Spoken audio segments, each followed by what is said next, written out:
सपना बहू, बहुत भूख लगी है। खाना बन गया हो तो दे दो बहू। नाश्ता करने के बाद मुझे किसी ज़रूरी काम से बाहर भी जाना है। अपने बेटे राजीव के ऑफिस जाने के बाद शिवदयाल जी ने अपने कमरे से बाहर निकलते हुए कहा, और जैसे ही कुर्सी पर बैठने लगे तभी उनकी बहू सपना तैयार होकर अपने कमरे से बाहर निकल आई और बोली, बाबूजी, फ़िलहाल तो मेरे पास समय नहीं है।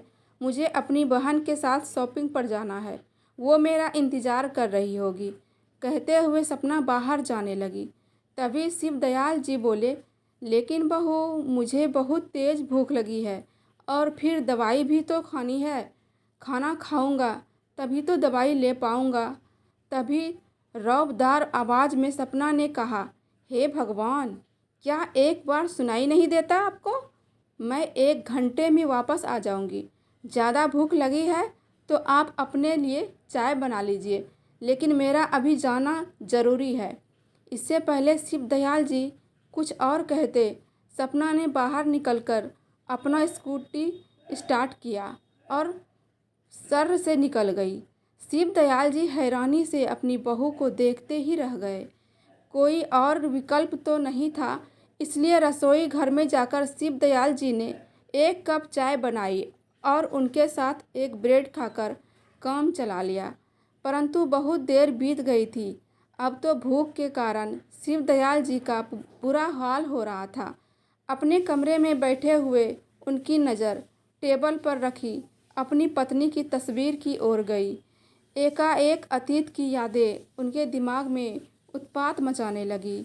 जब तक उनकी पत्नी कौशल्या जी उनके साथ थी, तब तक बेटा बहू दोनों उनके साथ बहुत अच्छा बर्ताव किया करते थे। अपनी मनमर्जी करना तो बहुत दूर की बात थी। बहू ने तो कभी अपने ससुर से ऊंची आवाज़ में बात तक नहीं की थी। बाहर के सभी काम शिवदयाल जी संभाला करते थे और कौशल्या जी ने घर का हर एक काम संभाल रखा था। बहू भी अपनी सास को खूब मान दिया करती थी। देती भी क्यों ना, आखिर सास के रहते घर के काम करने की उसे ज़रूरत ही नहीं होती थी। उसे मुफ्त की नौकरानी जो मिल गई थी। परंतु परिवर्तन तो कुदरत का एक नियम है। समय हमेशा एक साथ तो नहीं रहता। धीरे धीरे कौशल्या जी की तबीयत खराब रहने लगी। डॉक्टर से उच्च जांच पूरा करवाई तो टेस्ट में जो कुछ सामने आया वो जानकर तो शिवदयाल जी की अंदर तक टूट गए थे। डॉक्टर ने बताया कि उनकी पत्नी को कैंसर है, लेकिन शिवदयाल जी अपनी पत्नी को खोना नहीं चाहते थे। इलाज तो महंगा था, लेकिन उन्होंने खर्चे की परवाह किए बिना कौशल्या जी का इलाज शुरू करवाया। फिर तो बहू उनके बेटे ने भी अपने माँ पिताजी के साथ सीधे मुंह बात करना बंद कर दिया था। लेकिन शिवदयाल जी और कौशल्या जी को बेटे बहू के इस बदले व्यवहार का कारण समझ में नहीं आया। एक दिन शिवदयाल जी का बेटा उनके पास आया और बोला, पिताजी, आप जानते हैं कि माँ की बीमारी आखिरी स्टेज पर है। हाँ, जब माँ को बचाया ही नहीं जा सकता तो इतना पैसा खर्च करने की क्या ज़रूरत है। ऐसे तो आप हमें कंगाल कर देंगे। कम से कम आपको मेरे बीवी और बच्चे का तो सोचना चाहिए था ना। बेटे के मुंह से इतनी बात सुनते ही शिवदयाल जी का कलेजा छन्नी हो गया। भरे गले से बोले, बेटा, मैं अपनी कमाई में से की हुई बचत को मैं मेरी पत्नी के इलाज में लगा रहा हूँ, तो इस बात से तुम्हें क्या परेशानी है? और बेटा, ज़रा ये भी तो सोच, जिसके बारे में तुम ऐसी बात कर रहे हो, वही माँ तुम्हें इस दुनिया में लेकर आई है। क्या नहीं किया है तुम्हारे लिए? क्या क्या नहीं किया है तुम्हारे लिए? तुम्हारी माँ ने तुम्हारे लिए बहुत कुछ किया है। तभी राजीव गुस्से से बोला, हाँ हाँ, तो कोई बहुत बड़ा एहसान नहीं कर दिया। कौन नहीं करता अपने बच्चों के लिए। बेटे की इतनी बात सुनते ही शिवदयाल जी को एहसास हो गया कि आज माँ की ममता पैसे के सामने छोटी पड़ चुकी थी। लेकिन फिर भी उन्होंने हार नहीं मानी। अपनी पत्नी की अंतिम सांस तक उसे बचाने की उन्होंने भरपूर कोशिश की, लेकिन शायद कुदरत को कुछ और ही मंजूर था। लगभग 6 महीने के इलाज के बाद कौशल्या जी अपने पति को हमेशा के लिए अलविदा कर चली गई।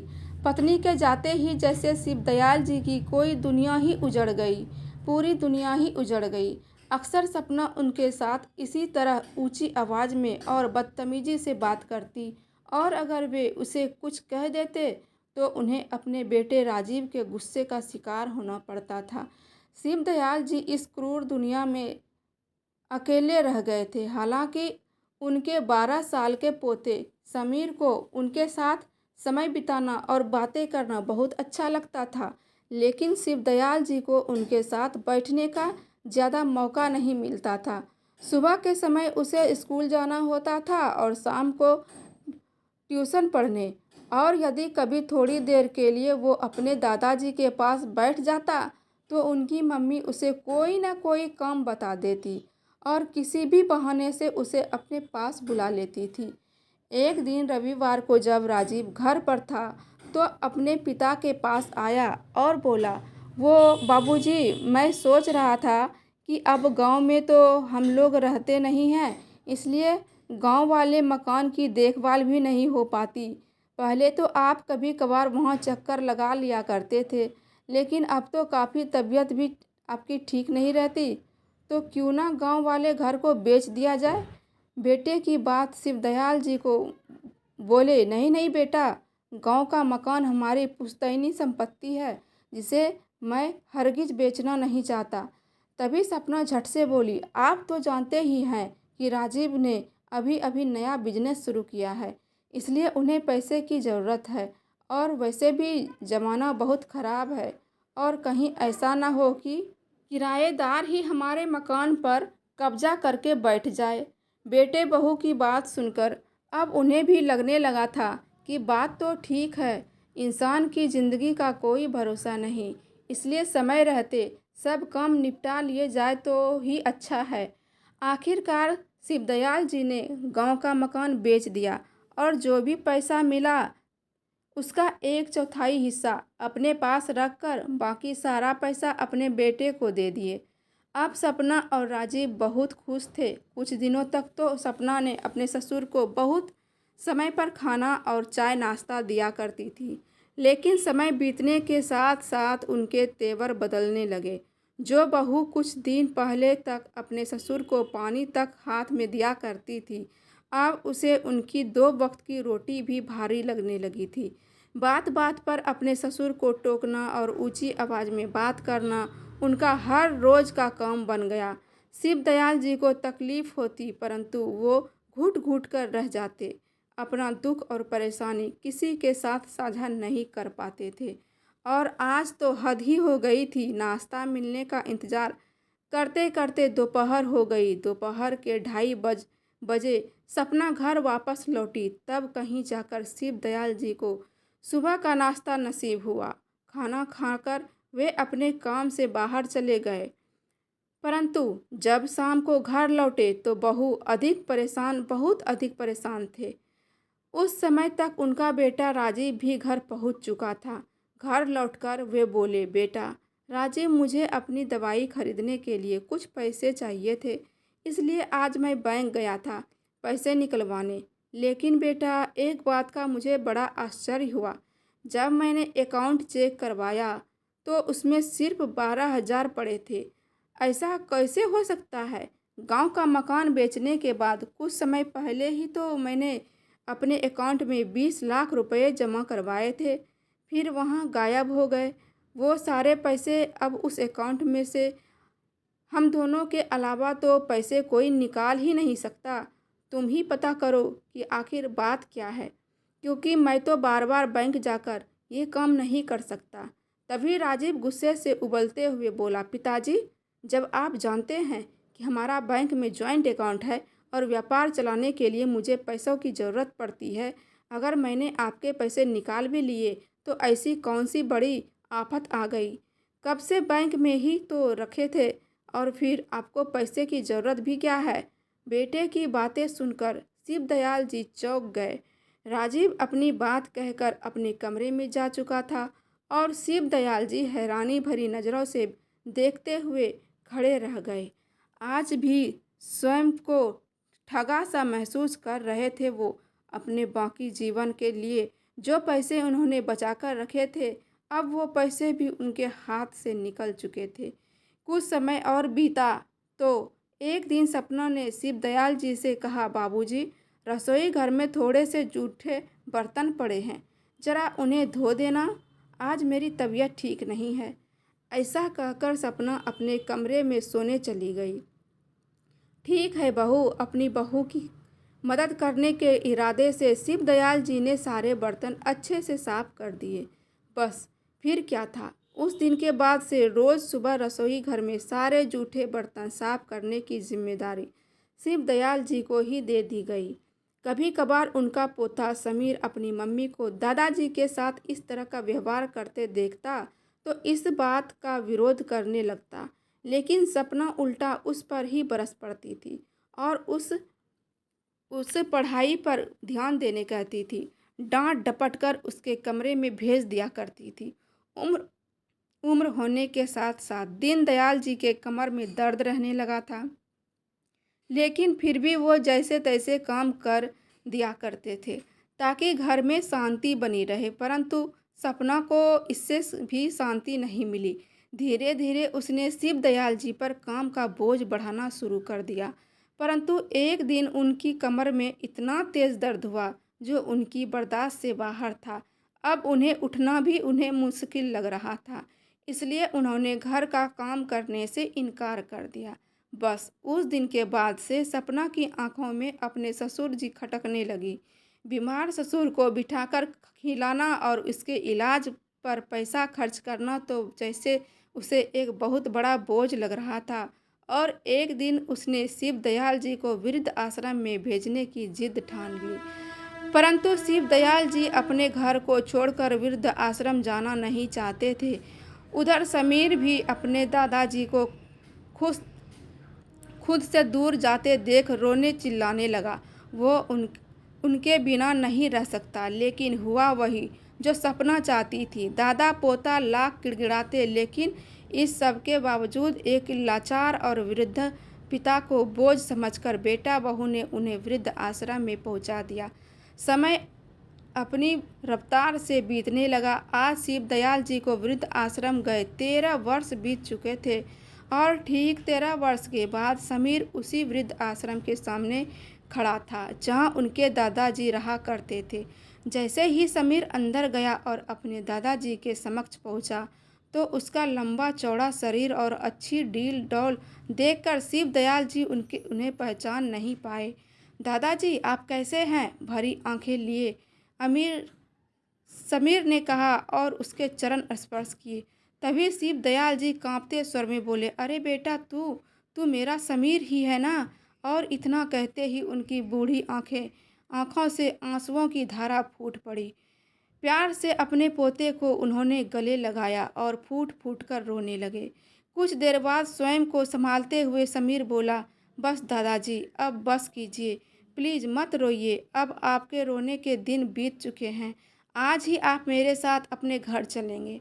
तभी शिवदयाल जी कहने लगे, क्या मजाक करता है बेटा? कैसा घर? वहाँ नहीं जा सकता मैं। उस घर से तो बरसों पहले मुझे बेइज्जत करके निकाल दिया गया था। ये वृद्ध आश्रम ही अब मेरा घर है और मुझे आदत भी हो चुकी है यहाँ रहने की। हर पल तुझे देखने को दिल करता था, अब तुझसे भी मिल लिया। अब चाहे यमराज भी मुझे लेने आए ना तो भी कोई गम नहीं होगा। लेकिन एक बात तो बता बेटा, क्या इतने समय में अपने दादाजी की याद नहीं आई तुझे? ऐसा कभी हो सकता है क्या दादाजी कि मुझे आपकी याद न आए?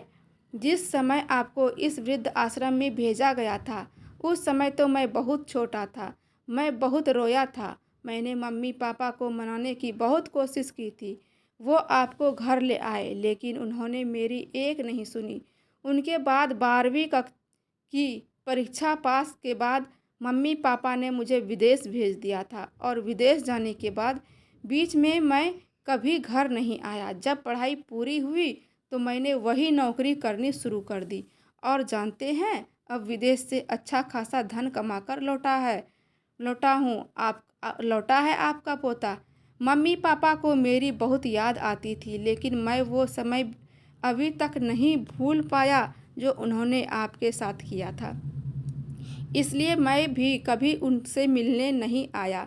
करीब 10 दिन पहले ही भारत लौटा हूँ, लेकिन भारत में पहुँचते ही मैं तुरंत आपसे मिलने नहीं आ पाया।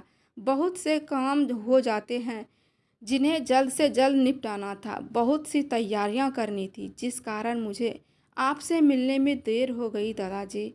लेकिन दादाजी, एक बात ज़रूर कहूँगा कि अब मैं आपको किसी किस्म की कोई तकलीफ़ नहीं होने दूंगा। बात करते करते समीर ने देखा कि उनके दादाजी लगातार आंसुओं से भरी आंखों से उसे लगातार निहारते ही जा रहे थे।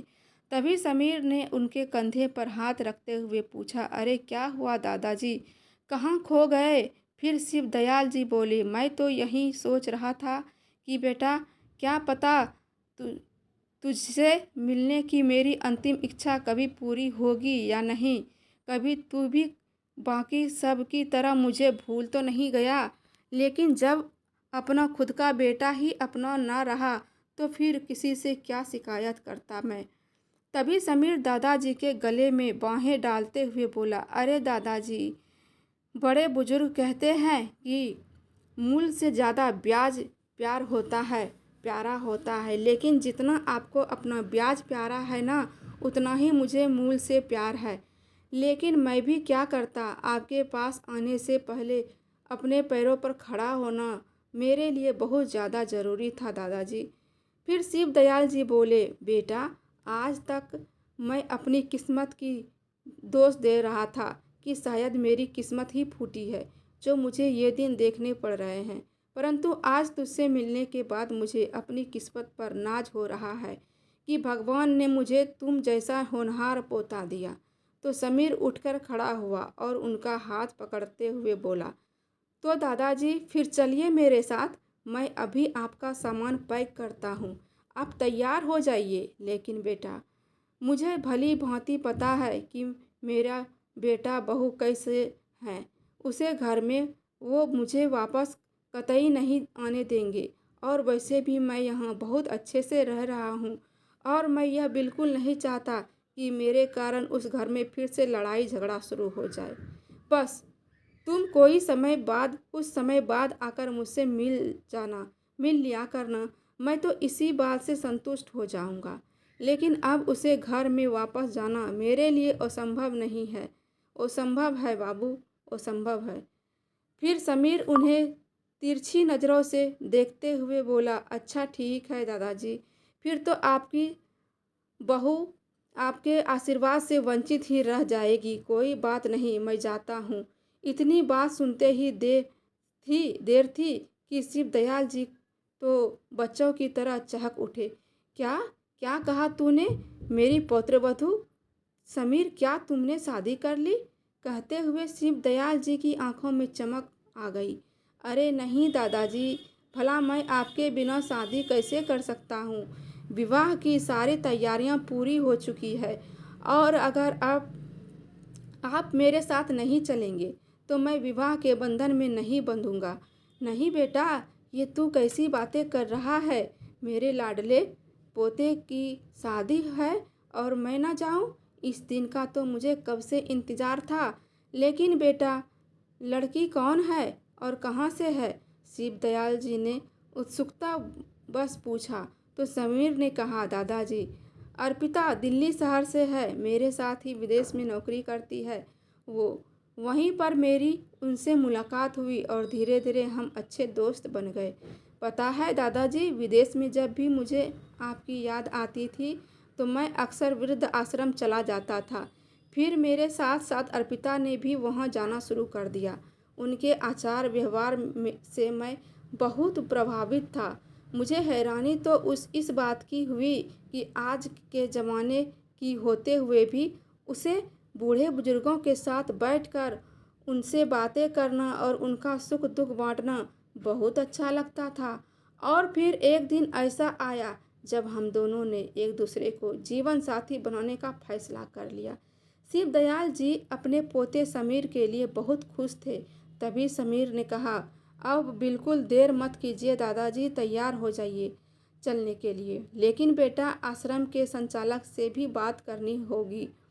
अरे दादाजी, मेरी उन लोगों से बात हो चुकी है और मैं पहले ही सारी फॉर्मेलिटी पूरी कर चुका हूँ। आप तो बस चलने की तैयारी कीजिए। थोड़ी देर में समीर अपने दादाजी को अपनी कार में बैठाकर घर ले आया।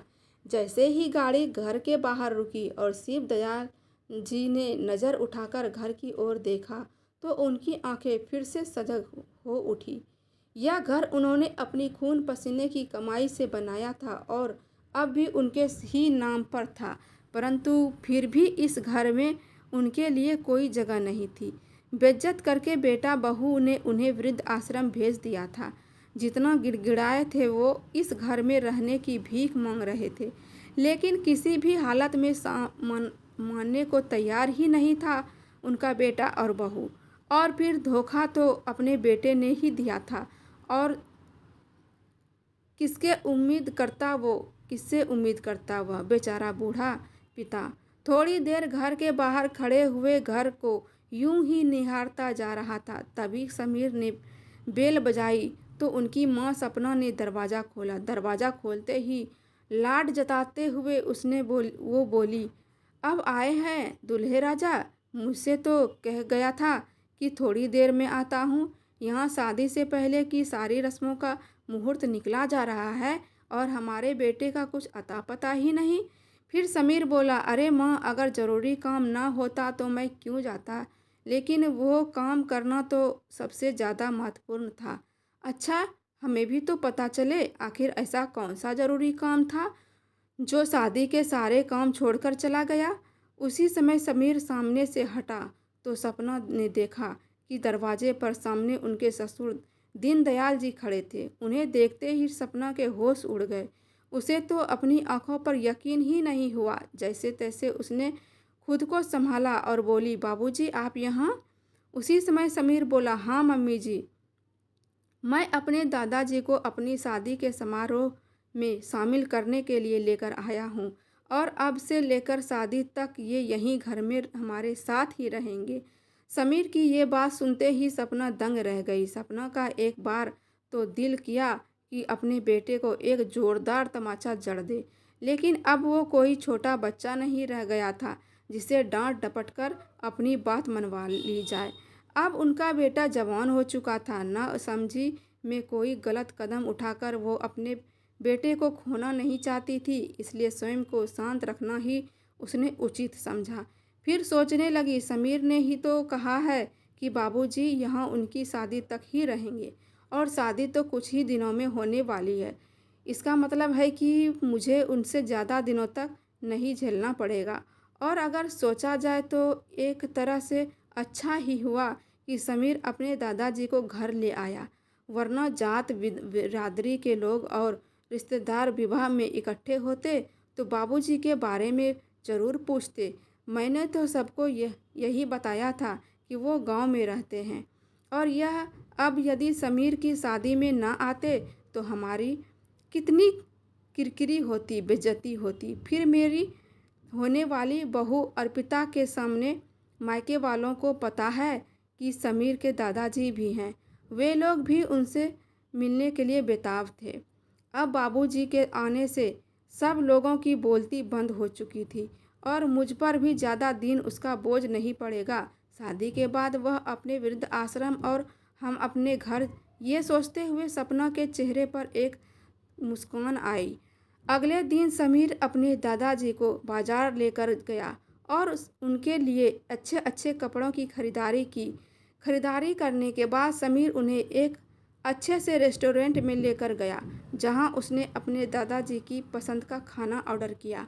आज पहली बार शिव दयाल जी अपने पोते के साथ एक अच्छा समय बिताए जा रहे थे। समीर के साथ बातचीत करते हुए उन्हें ऐसा महसूस हो रहा था जैसे वो अपने दोस्त के साथ बातें कर रहे हो। आखिरकार वो तारीख भी आ गई जिस दिन समीर का विवाह होना था।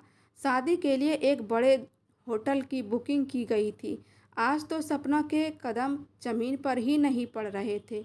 अपने बेटे की शादी को लेकर बहुत अच्छी उत्साहित थी वो।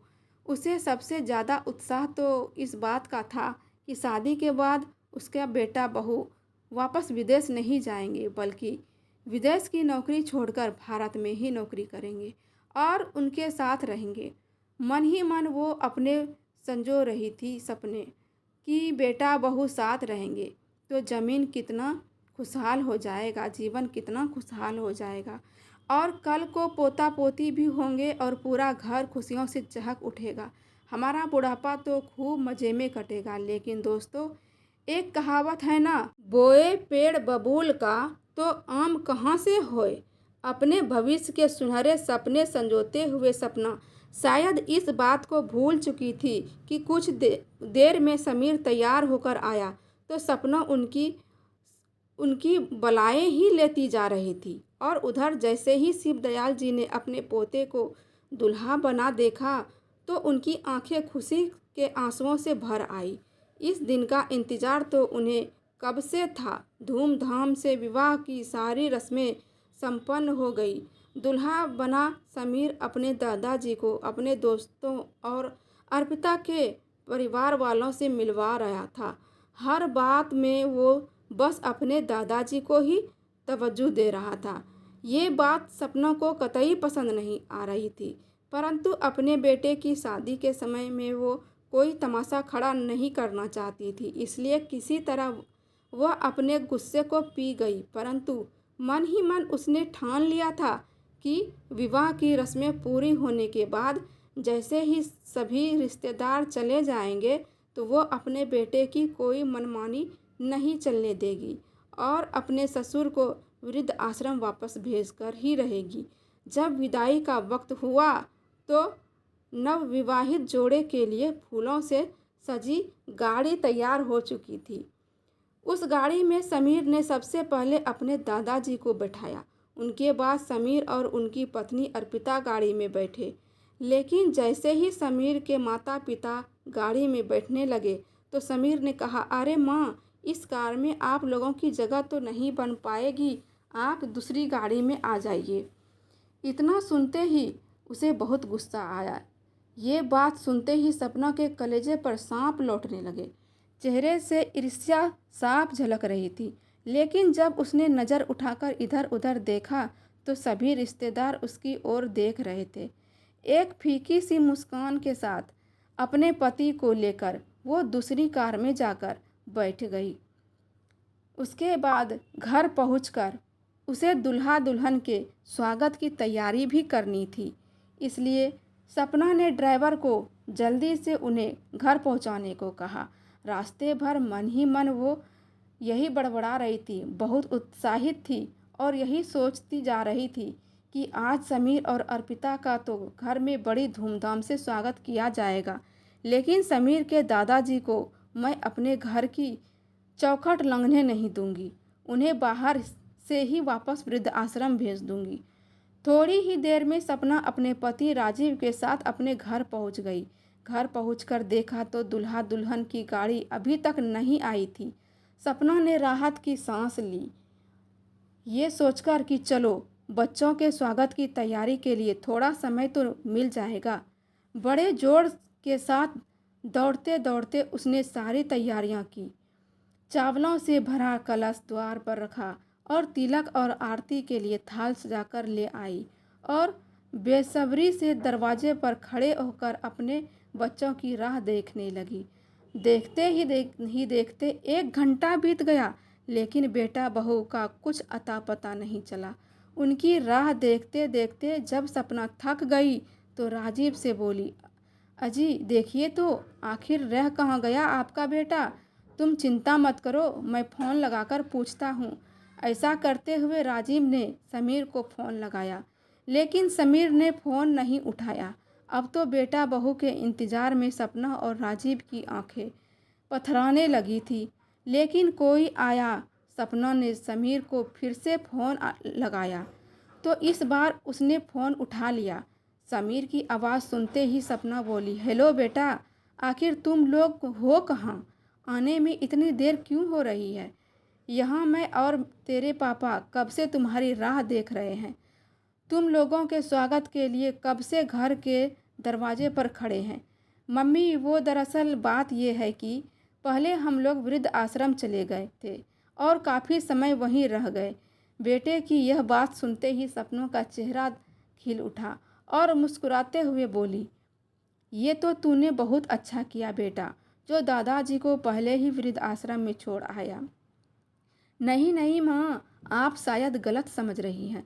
दरअसल दादाजी का कुछ सामान वहाँ से उठाना था और दादाजी भी हमें अपने कुछ दोस्तों से मिलवाना चाहते थे, इसलिए उन्होंने हमें पहले वृद्ध आश्रम चलने को कहा। वहाँ सब बुजुर्गों ने हमें खूब आशीर्वाद दिए और सबसे मिलवाते हुए काफ़ी समय लग गए। अच्छा माँ, अब हम यहाँ से सीधे दादाजी के घर जा रहे हैं। ये सुनते ही सपना के पैरों तले जमीन खिसक गई। क्या? दादाजी के घर से? तुम्हारा क्या मतलब है? क्या कह रहे हो तुम? मुझे तो कुछ समझ नहीं आ रहा। मतलब ये माँ कि अपने दादाजी के नाम पर मैंने इसी शहर में एक घर खरीदा है। अब हम लोग दादाजी के साथ वहीं रहेंगे। और जहाँ तक रही स्वागत की बात, तो उनके लिए आपको कोई तकलीफ़ उठाने की ज़रूरत नहीं है। मैंने अपने ही सारी तैयारियां कर ली है। नई बहू का स्वागत तो अब दादाजी ही करेंगे उनके अपने घर में। ये बात सुनते ही सपना तो जैसे चक्कर खाकर बेहोश हो गई। फ़ोन स्पीकर पर था, इसलिए वहीं पास खड़ा राजीव सारी बातें सुन रहा था। ये तुम क्या कह रहे हो बेटा? राजीव ने रोती हुई आवाज़ में कहा। समीर बोला, पापा परेशान मत होइए, मैं आपको अपना एड्रेस भेज देता हूँ। जब भी आप लोगों को हमसे मिलना हो तो यहाँ पर आ सकते हैं। फिर समीर ने फ़ोन काट दिया और अपने माँ बाप को व्हाट्सएप पर अपना एड्रेस भेज दिया। 15 मिनट के भीतर ही सपना और राजीव एक खूबसूरत से आलीशान घर के बाहर खड़े थे। घर के मेन गेट पर बहुत सुंदर नेम प्लेट लगी हुई थी, जिस पर बड़े बड़े सुनहरे अक्षरों में लिखा था, शिव दयाल वर्मा। यह सब देखते ही सपना तो जैसे पूरी तरह जल भून गई थी, तो वही राजीव का चेहरा गुस्से से लाल हो चुका था। ठीक उसी समय फूलों से सजी दुल्हा दुल्हन की गाड़ी वहां पहुंची। समीर अपने दादाजी का हाथ पकड़कर सहारा देते हुए उन्हें घर की ओर ले जाने लगा। तभी सपना ने गुस्से भरी आवाज़ में कहा, ये क्या बदतमीजी है समीर? अपना घर छोड़कर ये तुम कौन से घर में जा रहे हो? मम्मी, शायद आपने ठीक से पढ़ा नहीं। ये मेरे दादाजी का आलीशान मकान है। घर के बाहर उनका नाम भी लिखा है। फिर भी आप मुझसे ये सवाल पूछ रही हैं? अच्छा, आज तेरे दादाजी हैं ही तेरे लिए सब कुछ हो गए, और हम लोगों का क्या? तूने हमारे बारे में कुछ नहीं सोचा? हम तेरे माँ बाप हैं जिन्होंने तुझे पैदा किया है, पाल पोस कर पढ़ा लिखा कर इतना बड़ा किया है। तू आज इस मुकाम पर पहुँचा है। हमें छोड़ने से पहले तूने एक बार भी नहीं सोचा कि हम तेरे बिना कैसे रहेंगे?